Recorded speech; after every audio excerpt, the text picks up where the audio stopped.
Amen. Ayaw lang puro trabaho. Kadang trabaho mo, hindi na makadalasan mo sa langit. Pero ang pagsimba mo at pagkakalagad mo sa Ginoo, labinan kung nakadawat ka ng Kristo, mauna ang pinaka-importante mo na madala mo sa langit.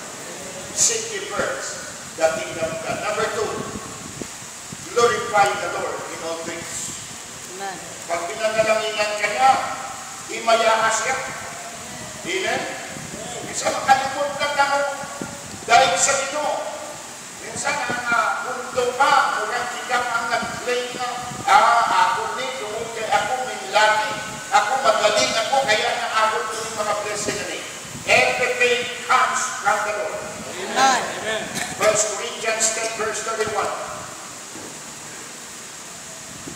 Ito ang sabi ng Bible, 1 Corinthians 10 verse 31. Sabi niya, whether therefore ye eat or drink or whatsoever ye do all to what? The glory of God. The reason why we are created for God's glory. Amen. That is the very reason why God created you and me. Monang rason bakit itugal ka sa Diyos. Bakit nilalang niya ka? Wala na kang itugal para na mag-endure ka, para na makita ng kalibutan. Ang number one purpose ng Panginoon, itugal niya dahil created us for His glory. Ang tanong, are we giving back that glory to Him? Ang mga tao na pag naanas sa maayong kondisyon sa kinabuhi, wala nang Diyos, wala nang tinugdog sa Ginoo. So, glorify God in all things.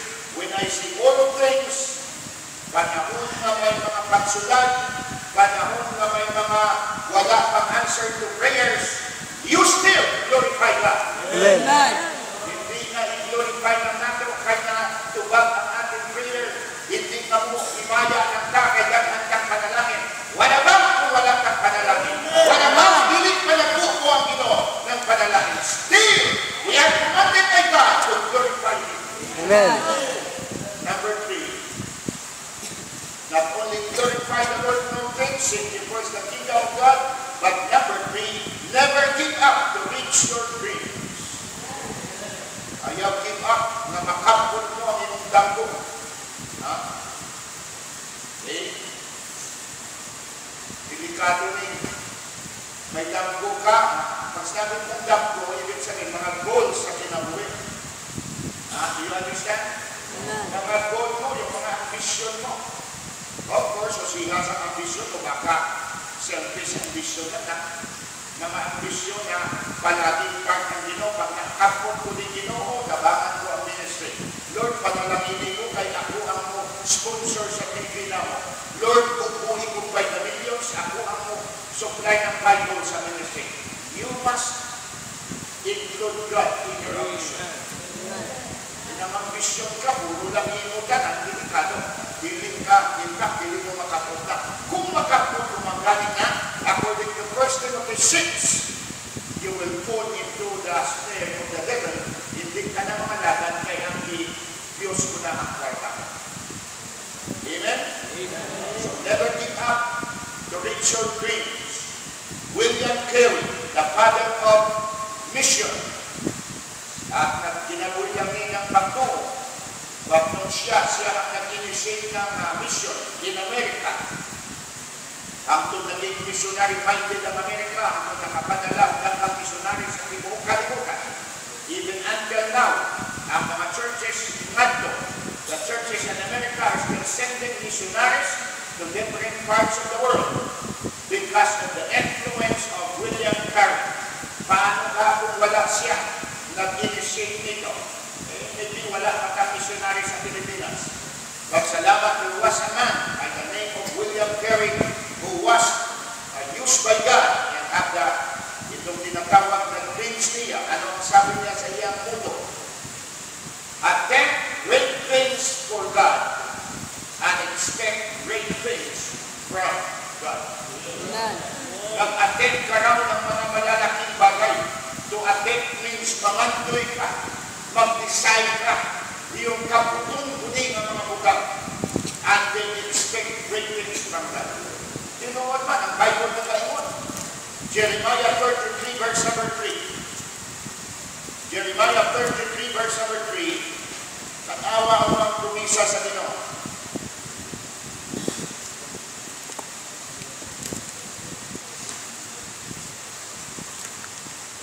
Memorize niyo ang mga cellphone number ng inyong mga kauban. Do you memorize the number of God? The telephone number of God? Jeremiah 33:3. So madaling hinumduman. Jeremiah 33. Tatlo ka 3. Imo niya diha. Call unto me and I will what? Answer thee and shew thee great and mighty things which thou knowest not. Amen. Dili niya ni base ang iyang muto, ang iyang damgo na attempt great things for God and expect great things from God. Kaya naman mismo ang Diyos na Timon, tawag ka mo kanako, angko ka mo kanako, pangayo ka mo kanako, kaya ako ka mo kubagon, at pakita ko kaninyo ang mga dinagpong mabutang, mga malalaking bagay na hindi nyo pa nakita. So God has a promise to give us great and mighty things. So never give up to reach your dreams. Now, ayaw lang po, puro na lang damgo. Ang damgo mo is unreachable. Dreams, the impossible dream. Nabalo mo ng kanya na. Impossible na kayo. Eh, gusto mo nang maadyo sa planeta ng Mars or Jupiter. Dito simple na nasa. Hindi mo na. So yung mga na-mention ko na ni, ang dreams must be realistic. Yung makabot ba? Amen? Damgo na may posibilidad na makabot. Dili yung impossible. Amen? Number 4. Para magkinamoy, living a life loaded with blessing. Number 4, involve thyself in the ministry. 1 Timothy 4, verse number 15. Pag wala kang involvement sa ministry, asa man ka pananaginan sa Ginoo? Asa man ka i-bless ng Panginoon, ang kanyang ministry, hindi pansin. Wala man lang ang part sa gawain ng Diyos. Now, kahit mag-iip lang na bagay, maging janitor lang ka, nagkakulit ka lang ng sunbox niya, o kaya, member ka sa choir or sa ano pang mga minisiya, basta may involvement ka. Panalakinan ka sa Ginoo because God looked on your hard work. Itanaw sa Ginoo ang hard work mo. And God will bless that pag ikaw ay involved. Look at 1 Timothy 4:15. 1 Timothy 4:15, meditate upon these things, give thyself wholly to them, that thy prophetic may appear to all. To give wholly to them that thy prophetic may appear to all, meaning involved ka sa puluhan ko sa ito. Hindi lang ang church goer ka lang, sa iyong tuna mo mga termino, bibigling ang Christian, kung namating paulit, pakulihan, ka-text-text, puro Pinay, o datang Pina. So, of course, I understand kung ikaw ay bago pa lang ang Kristoman. Amen?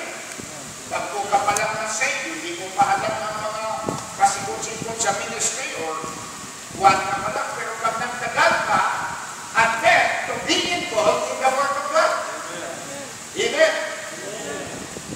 Ang napakanindot na ihiplo din look at Proverbs 30.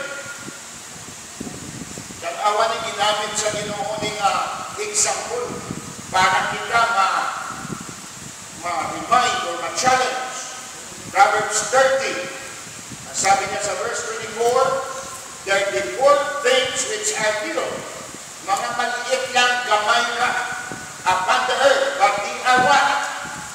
Exceeding wise. The ants. Kung saan ang magbigas? Guyong sa amo. Sa pagtawag natin ni anak. Mauna siya. Ang liit ni anak, pero igamit sa inyong example. Papaano? The ants are a people not strong, yet they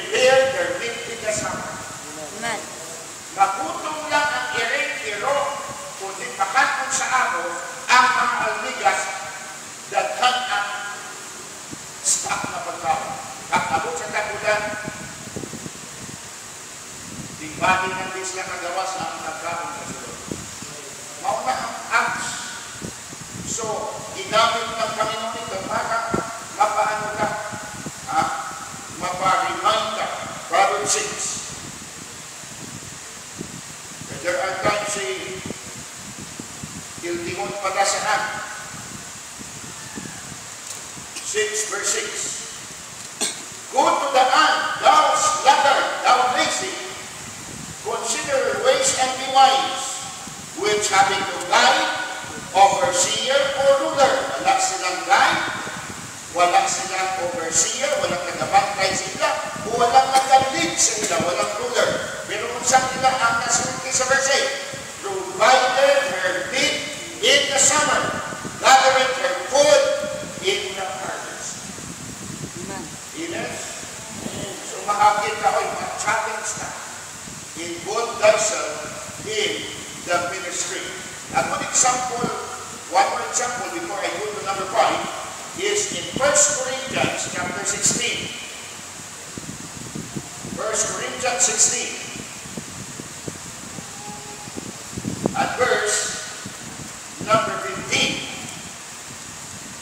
Look at this one. I beseech you, brethren, ye know the house of Stephanas, that it is the firstborn of Achaia. Now let me explain. Si Stephanas di ay unang convert. Pag sinabi ng firstborn, unang convert sa lugar na dinangan Achaia. This is a place at siya ang unang na-convert doon, first fruit nila, unang bunga nila kapto sa ilang missionary. Tanawa ang attitude ni Stephanas, and that they have adopted apil ng house niya, no? House of Stephanas, meaning pamilya niya, ang membro sa panimalay niya, because the word house of Stephanas, that includes his household. Now, kung saan ilang attitude, first fruit sila sa Achaia, that they have addicted themselves to the ministry of the saints. Grabe din. Ako ba sino, namahatid na sa internet? Namahatid na sa video games or sa daing mga butang. Sakot na. Damudating atin ka sa druga, atin ka sa anak. Of course, sa Christian, wala naman kami anak. Pero pwede ka maging atin sa mga worldly na bagay. Ang pinakanindot na addiction is to be addicted to the ministry of the saints. Amen.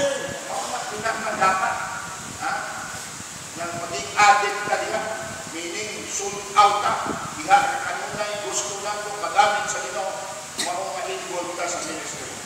Number 5, go with me to 2 Corinthians chapter 9. Kailangan mo sa 1 Corinthians, doon na lang na, chapter 9. Number 5, to live a life loaded with blessing. The fifth ladder is sow bountifully to reap bountifully. 2 Corinthians 9, verse number 6. But this I say, he which soweth sparingly shall reap also sparingly. But he which soweth bountifully shall reap also bountifully. The amount of your harvest is determined by the amount of what you sow. Kung nagtanong ka ng gamay, o ani ka magtako, simple principle. Kung naghatag ka sa Ginoo ng gamay na, kung saan mangyayari ibalik sa Ginoo, kay iibase man sa Ginoo ang giving mo, sa generosity mo, kung sa imong pagka-mahinagado. Paggalong ka, dalong-ulang ka na. Amen. So give generously, sow bountifully, aron mag-ani ka po o bountiful. Pag naghatag ka o spare, yun ang sabi niya, he that soweth sparingly, gamay ka, din ang imo mahanin, gamay ka. So kinahanglan makakon ka, muhatag, don't just stay as a tither, move on ka, sakap na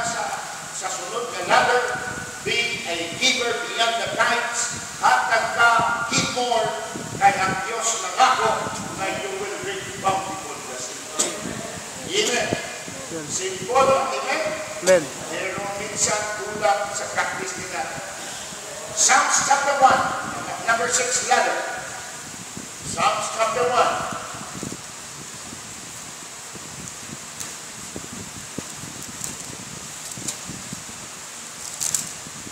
Follow me as I read 1 to 3. Blessed is the man, okay? Blessed daw ang tao that walketh not in the counsel of the ungodly, nor standeth in the way of sinners, nor sitteth in the seat of the scornful. But his delight is in the law of the Lord, and his law that he mediteth day and night, and he shall delight a tree planted by the rivers of water, that bringeth forth his what? Fruit in his season. His leaf also shall not wither, and whatsoever he doeth shall what? Prosper. But we must learn, number 6, brother, separate from ungodly people. Ay kung nagbarkada ka ng mga ungodly na tao, mga tao na walang concern sa Ginoo, mapalikas na rin, mamuyagaw niya, inom na rin, walang buhay na matarong. Wala ko kayo mga sinless ang pamumuhay natin. Wala ko kayo na din nagkakasala. We are sinners saved by the grace of God. Amen. But kinahanglan mag-separate ka kahit hindi mga hanggang hindi po na nun, lani, mauna ni magdala sa imo sa kabukagan. Nagbarkada ko na wala ko sa Ginoo sa tundog. Ngayon lang, nabulit ako. May buhay sa mundo, pamahala. Daghang gams na kasalihan na ito, hindi pamahala. Kada adlaw gusto kapon. And I was in drugs during the time. During the time, hindi pa man uso ng shabu. Pero may mga cocaine na sa una. May injectable drugs na kagad. Kaya na during the time, 119 to 110 pounds na mga nakukugan. 5'11 ang ihap ko. So, kung ikasabot, nagkakanliwang ko because of drugs. In fact, nakatestify ka mo sa una, nakapang picture ko nung nag-Bible school ko at yung